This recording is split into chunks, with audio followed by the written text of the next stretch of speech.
도넛 사용 설명서. 도넛형 인간들을 위한 문장 레시피. 작년에 저기 붙어있는 네. 저 공연 있잖아요. 저 공연 내용이 세션 분들이랑 되게 오래 했었으니까 그분들 사진이 되게 많아가지고 그러니까 세션 분들에 대한 얘기를 되게 많이 했어요. PPT를 만들어가지고 그랬더니 긴장도가 정말 확 낮아지더라고요. 그러니까 집중도가 나한테만 너무 몰입되면 그 얘기하신 내 손 위치 이런 거 다 사람들이 볼 것 같잖아요. 그거를 빨리 흐트러놔야 돼. 너무 편했어요. 저거 할 때. 그러니까 그렇게 되니까 노래도 더 자연스럽게 하게 됐었고 결과적으로는 되게 좋았는데 그리고 약간 중간점이었던 것 같아요.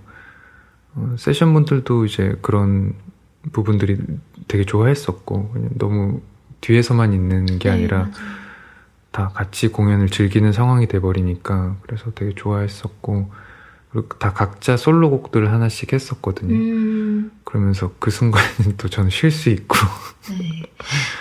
약간씩 주변을 활용이라고 하면 좀 그렇지만 약간은 공을 한 번씩은 받아봐야 돼.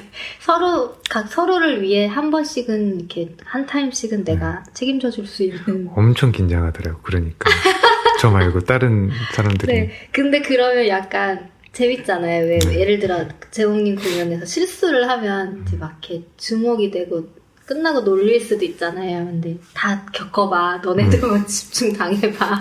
라는 것도 좀 있을 수도 있고. 맞아요. 누구나 다 긴장하니까. 오늘 유난히 말이 좀 길어지네요. 다음 문장 갈까요? 네. 8번째 문장입니다. 121쪽 읽어드릴게요. 스포츠에서 승부욕은 종종 수행 불안을 야기하는 요인이 된다. 나의 경험을 이야기해보자.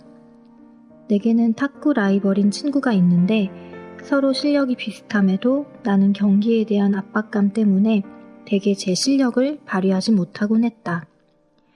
어느 날 나는 이기는 것은 생각지 않고 결과에 어찌 되건 내 실력대로 경기를 하는 데만 집중하자고 결심했다. 그러자 나는 전보다 탁구를 훨씬 더 잘 치는 내 모습에 놀라움을 감출 수 없었다. 누가 이기는지 더 이상 걱정하지 않았기 때문에 내 실력대로 공을 치는 데만 집중할 수 있었던 것이다. 잘하고자 하는 욕망은 대개 우리를 더 걱정하게 만들 뿐 부담을 덜어주지는 않는다. 무엇을 해야 하는지 생각하는 것에서 주의를 거두고 자신이 무엇을 할 수 있는지에 주의를 기울일 때 우리는 비로소 자신의 행위에 집중하고 불안을 넘어설 수 있게 된다. 앞에서 읽어주신 거랑 그 불안할 때 무대 공포증 연결되는 부분이고 아까 얘기하신 왜 오늘 준비한 거라도 보여줘야지라고 생각하는 거? 마지막 문장이 좋네요. 네, 그래서 원래는 이제 끝에 토막만 읽어드릴까 하다가 앞에 이 탁구 예시가 어떤 건지 알겠더라고요. 그러니까 왜 흔히 성공한 스포츠 선수들이 얘기하는 라이벌과의 경쟁이 아니라 나와의 싸움이었다라는 말이 그 아까 얘기하신 교과서대로 했어요. 이것만큼이나 무슨 저런 말도 안 되는 누구나 할 수 있는 얘기야 라고 생각하는데 그게 결국엔 그분들은 다 이 과정을 거쳤기 때문에 한 얘기인 것 같아요. 그러니까 상대가 있고 라이벌이 있는 경기를 하더라도 그 사람이 중요한 게 아니라 내가 훈련한 대로 내가 전략을 짠 대로 최고의 컨디션으로 보여줄 수 있는 거를 그러니까 나와의 정말 싸움이다라는 게 저는 이 탁구 에피소드가 그런 얘기겠구나 싶었거든요. 그러니까 늘상 싸우던 친구를 이기기 위해서 어떻게든 막 약점을 파고든다든가 그런 게 아니라 전략의 초점 자체가 내가 나의 실력을 최대한 보여줄 수 있게끔 하는 데에 집중했다라는 거가 좀 갑자기 되게 선명하게 이해가 됐어요. 그래서 무엇을 해야 하는지 생각하지 말고 무엇을 할 수 있는지 그러니까 쟤 이겨야 되는데 혹은 쟤는 뭐에 강하니까 나는 그럼 이만큼 더 해야 되는데 그러니까 뭘 해야 되는지가 아니라 나는 오늘 이걸 할 수 있어. 이렇게 하는 기술을 처음 선보였어. 라든가 오늘은 나는 이런 말을 할 수 있어. 이렇게 초점을 바꾸는 게 불안을 넘어설 수 있게 만든다가 전 좀 좋은 대목. 그거랑도 맥락이 같은지 모르겠는데 그런 얘기들을 많이 하잖아요. 계획을 세울 때 너무 장기간에 대해 계획을 세우게 되면은 두려움을 느끼게 된다고. 그러니까 단기간에 계획을 세워가는 것이 두려움을 좀 없애는 방법 중에 하나라고 이제 얘기들을 하잖아요. 여기에서도 뭐 연주를 할 때 예를 들어 어떤 유명한 작곡가의 전체를 다 잘 연주하기를 처음부터 목표로 하지 말고 뭐 악절, 토막으로 나눠서 그 악절만 성공시키는데 초점을 맞추고 대다수의 유명한 음악가들이 성공한 음악가들이 그렇게 훈련을 한다라고 그런 대목도 나왔던 것 같아요. 그리고 여기 책에서 계속 얘기하는 것 중에 하나가 좀 애쓰지 말라고 얘기를 하잖아요. 노력 정말 막 애써서 하려고 하는 걸 하지 말라고 하잖아요. 조금 길게 얘기하자면 틀린 방법으로 애써봤자 소용없어. 그렇게 애쓰지 마. 멍청하게 애쓰지 마. 이 얘기이지만 어쨌든 그 애쓰지 말라도 맞는 말인 거죠. 어른들이 이제 만나다 보면은 어르신들이 이제 하는 일에 대해서 그러니까 같은 업의 선배들 얘기를 하시는 게 너무 노력하지 마. 너무 힘 주지 마. 자연스럽게 라는 얘기를 많이 하거든요. 그 말이 물론 맞긴 한데 저는 그게 너무 이쪽으로 가도 안 된다고 생각을 하는 게 어쨌든 너무 자연스럽다라는 것도 되게 부자연스럽다고 생각을 하거든요. 네, 너무 자연스러운 것도. 아까 얘기하신 어떤 작은 산을 여러 번 넘는 고비가 있고 근데 그 산이 매번 같은 높이일 순 없잖아요. 큰 산을 넘어야 할 때는 애쓰는 것도 분명 필요하고 그쵸. 저도 이제 애쓰지 말라는 얘기를 어쩌다 들으면 좀 기분이 나쁘거든요. 그러니까 방법을 몰라서 애쓰고 있는데 이거저거 열심히 해보려고 하는데 와서 너무 애쓰지 마라고 하면 힘 빼는 물론 걱정해서 해주는 말인 건 알겠는데 사실은 방법을 모르고 내가 배우는 입장이 아니라 스스로 깨쳐야 되는 입장이기 때문에 이 방법 저 방법 시도해보고 길을 찾고 있기 때문에 애쓸 수밖에 없다고 생각을 하는데 맞아요. 그게 제3자가 보기엔 에이 저 멍청하게 저러고 있네라고 보여서 지금 나한테 애쓰지 말라고 하는 것처럼 스스로도 알고 있는 거예요.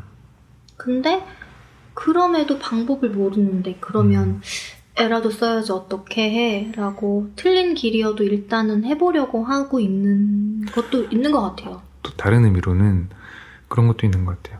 너가 그렇게 애써서 나온 결과라는 게 그러니까 결과에 너무 치중하지 마라는 얘기일 수도 있거든요. 근데 가끔은 결과가 되게 중요할 때도 너무너무 많아서 그게 왜냐면은 어떤 것들을 다음을 행하는 명분이 될 수도 있고 계기가 될 수도 있고 결과라는 게 그래서 약간 저는 너무 애쓰지 않는 것도 중요한데 또 애쓰는 것도 중요하다고 생각을 해요. 네, 그러니까 크고 작은 일을 가려가면서 에너지를 조절해라는 말도 하잖아요. 네.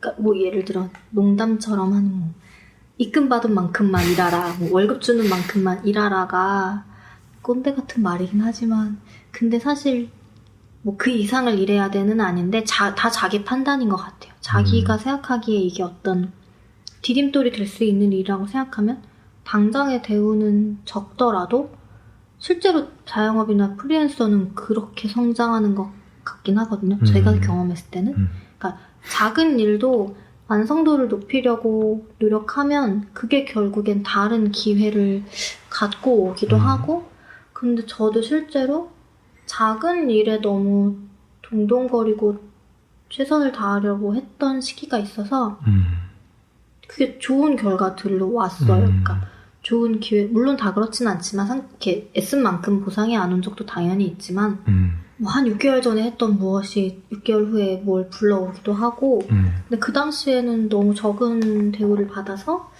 속상해도 했다가도 그냥 그 하는 과정 자체가 나한테 좀 경력으로 도움이 될 것 같아. 그리고 그 경력이 어떤 돈이 되는 경력이라는 게 아니라 이걸 한번 해봤으면 그 다음에 비슷한 작업이 들어오면은 조금 더 다른 방식으로 잘할 수 있겠다 싶은 실험인 거죠. 그러니까 돈을 적게 받는 만큼 대우가 적은 만큼 그럼 내가 해볼 수 있는 만큼은 실험해보는 거라고 생각을 했고 그런 것들이 다음에 일을 할 때 좀 도움이 많이 되는 것도 있어요. 그러니까 뭐 지금 팟캐스트 하고 있는 것도 그 요즘 소설 이야기도 한 2년 전에 비슷한 거를 촬영을 그땐 유튜브를 하려고 했던 거라 했다가 무산됐거든요.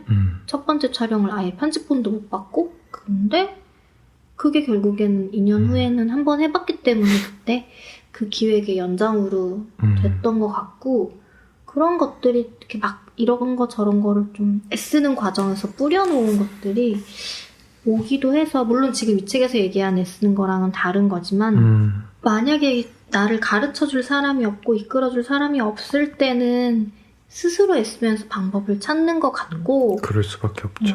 그리고 실제로 이 일을 할 때 가장 아쉬웠던 게 그거기는 해요. 좀 앞서간 사람들이 적다는 거, 이 업종 자체가. 그러니까 애초에 오래된 서점이 없다는 뜻이 아니라 유사한 형태의 이런 작은 서점들이 많지 않았기 때문에 이런 형태로 하는 모델이 될 만한 서점이 없고 그런 걸 먼저 한 사람이 오히려 되니까 되게 좀 부담스러울 때도 있고 나는 좀 보고 배울 사람이 많지가 않은데 그만큼 기회가 많다는 얘기기도 그것도 하고. 맞아요. 그래서 불만을 가졌다가도 근데 그렇기 때문에 어설퍼도 기회가 오는 것도 사실이라 기준이 생기고 어떤 선이 생기기 시작을 하면은 이제 비교할 수 있는 것들이 생기고 그럼 확실히 뭔가 상품성이란 게 존재하게 되니까. 그러니까 오히려 지금은 기준이 많이 세워진 것 같고 뒤에 생긴 곳들이 훨씬 더 기준을 높여놓은 곳들도 많고 제가 이제 좀 기준에서 떨어지는 경우들도 많은데 그래서 그런 것들이 좀 아쉬울 때도 있는 거죠. 이미 높아진 기준에 더 높아져가는 거를 보는 상황. 물론 이 와중에 뭐 어쩔 때는 컨설팅 여기서 말하는 이제 교사를 구하고 싶을 때도 있는데 아직까지는 오히려 이제 그런 입장에 섰을 때 그럼 나는 어디서 배울 수 있을까 이런 고민도 좀 하기도 하고. 아까 초기에 제가 얘기했던 것 중에 하나가 의무교육 시절이 되게 중요하다고 얘기를 했었잖아요. 네. 그때는 정말 수용적인 태도를 정말 100% 가질 수 있는 시기라서 되게 뭐 개인적으로는 되게 좋았었고 그런 시절이 사실 돌아오지 않잖아요. 지금 어쨌든 계속해서 저희가 얘기하는 것들 중에 하나가 보수에 대한 얘기를 계속 해야만 하고 보수가 적으면은 뭐 딴 걸 찾더라도 거기에 대해서 뭔가 의미를 계속 둬야 되는 상황이니까 그래서 그런 온전히 수용적 태도를 취할 수 있는 시기가 타의적으로라도 있는 게 그때가 너무너무 중요하다는 생각이 들어요. 그 시기가 지나면 어쨌든 쪼개서 나를 계속 찾아가야 되는 순간이 오니까. 그리고 사람이 나이가 들수록 경력이 들수록 배울 기회가 확실히 줄어드는 것도 사실인 것 같아요. 그러니까 내가 누구를 가르쳐야 되는 입장에 놓였을 때 내가 지금 누구를 가르칠 만한 게 아닌데 라고 스스로 좀 두려워질 때도 또 있잖아요. 근데 갈수록 배울 수 있는 기회가 줄어들기 때문에 배울 수 있을 때 많이 배워두는 것 되게 필요한 것 같아요. 그게 어떤 자세일 수도 있고. 스스로가 원하지 않더라도 사회에서 나한테 주어지는 역할이라는 게 있잖아요. 그러니까 나는 평생 배우고 싶어라고 생각을 해도 어느 순간 나는 어떤 배웠던 것들을 또 전달을 해줘야 되는 역할을 또 충실히 수행해야 되는 순간이 또 오기도 하고 그래야 한다라고 생각은 해요. 언제까지. 그러니까 배우는 거는 스스로의 배움은 계속 놓지 않고 있어야 되지만 나의 사회적 역할은 또 계속 전달자가 돼야 되는 수순이 계속 오니까 그걸 거부할 수는 없는 거잖아요. 네, 맞아요. 그래도 뭔가 계속 배우는 입장에 있고 싶은 마음도 좀 있기도 있고 배우지 않으면은 늦는 것 같아요.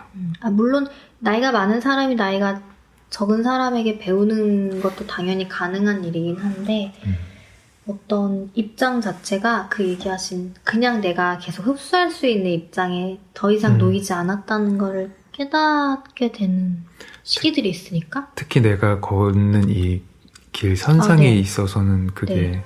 확실히 있는 것 같아요. 맞아요.